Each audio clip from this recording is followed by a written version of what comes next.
educators are doing probably the most important work that we have in the world right now. I'm saying next to farm workers, okay, because farm workers feed us, but the teachers are the ones that educate us to make us into a civil society, to make us into a democratic society.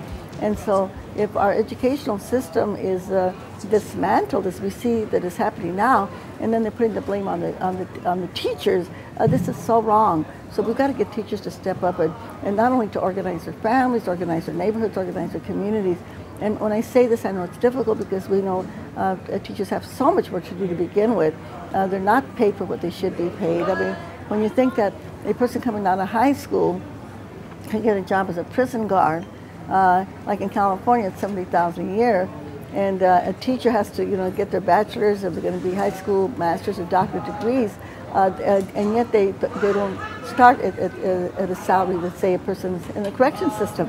So, we're kind of upside down in the way that we teach, the way that we support our educators. So this has got to be changed. But educators are the only ones that could do this, okay?